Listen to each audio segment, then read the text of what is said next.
Hola amigos.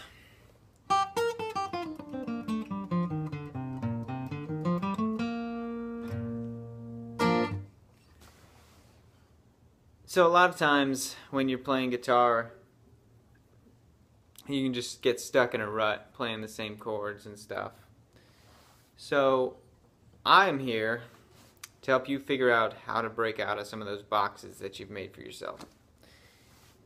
So one of those boxes is this classic chord structure here for the G chord.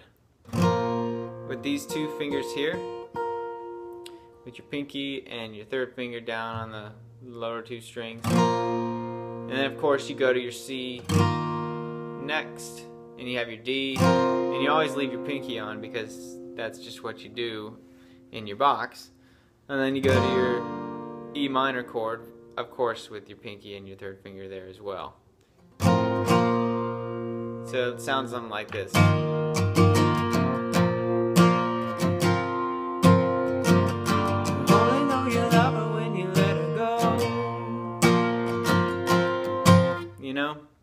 So let me just show you a few variations of those same chords so you can get a feel for how different things can be given a little bit of knowledge about chord structures.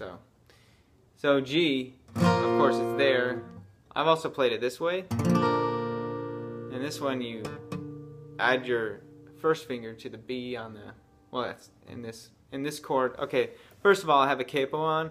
So just so we're technically correct, these chords aren't G, C, and D because they're not in their positions where they normally are. Obviously, if I move those chord structures up, especially, okay, so I move them 3 frets up, I'm going to be actually playing a B flat, E flat, F, G minor. But just for the sake of simplicity, let's just call them G, C, and D. And okay, starting back where I was before, we have our G chord. So we can play that like this, put your first finger on the B on the A string, and then drop the third finger down to the high E and leave that B open. So you get this feel. And then C, of course. I'm sure you've all played these different chords. I think this might have been the first chord I ever learned, actually. The C in this position here. D, E minor. But you can get a sense of the different flavors all of a sudden of these chords. You have the easier version here. But if you drop back to the kind of classic versions of the chords,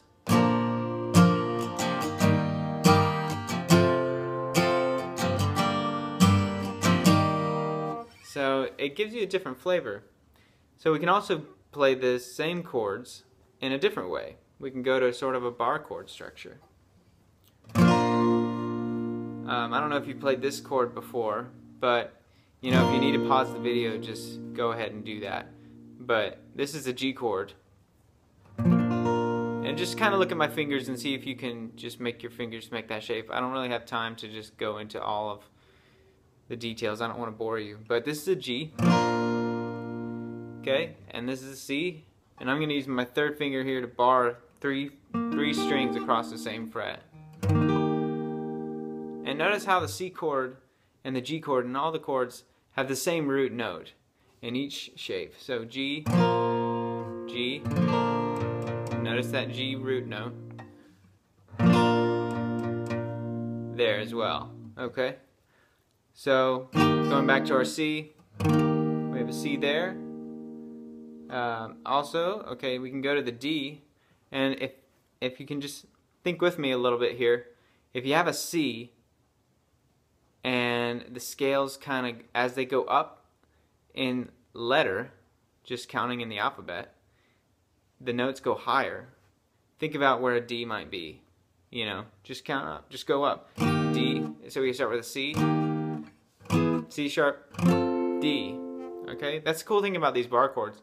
I can just move them around and they can become whatever chords you want them. The shape's the same because chord structure is the same, but it's a different chord. So G, C, D, and then E minor. Again, move up the scale with your chord. So C, D, E. And it's not going to be a E major, it's going to be an E minor. And for an E minor chord, just to get a little technical again here, a major chord has the first, third, and fifth notes of its respective scale. So a C major chord will have the C, E, and G of a C major scale. The one note, C, and its third and fifth, C, D, E, F, G, 1, 3, 5. Okay? So to make it minor, we just flat the third note. So a C minor would be C, E, flat, G, 1, flat, 3, 5. Okay? So if we want an E minor, we just go take that E major shape and we're just gonna flat the third. And I know by experience the third is up here, that would be a G. We're just gonna flat it. Okay? So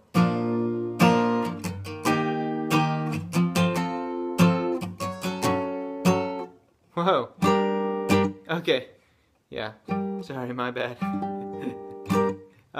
So yeah, it goes G, C, D, E minor, and then back to the G.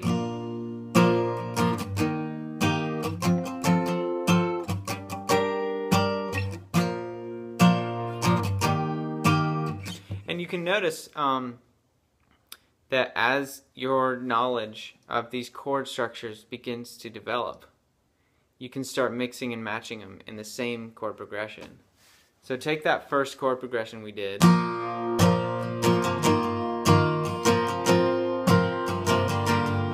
know you love her when you let her go. We can start to mix it up. So only know you're high when you're feeling low.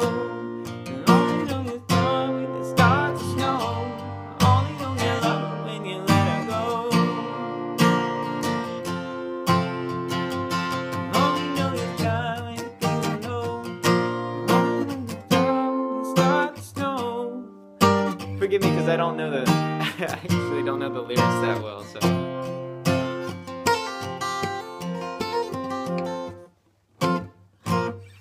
So I just wanted to talk through a little bit with you about different chord structures to spice up your playing a little bit.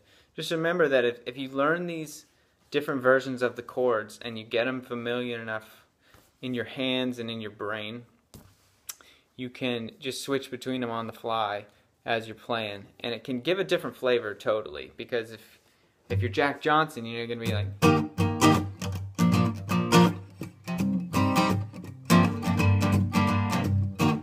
So those bar chords have that sort of feel, and then of course the one that most people know how to play, you have this top two strings here. You know, it has a sort of more mellow tone. It's not as abrupt in its chord change. So, and that's just because of the the lack of total note change in the chord progression. You have just kind of one note changing. You have a G and C, you know. So, I hope you guys enjoyed that lesson. Of course, it's free. Happy to give it to you. I hope you can learn something from it. For me, it helps to know lots of different versions of the chord so I can keep it fresh. But, again, hope you enjoyed. Have a good life, and keep playing. I'll see you later.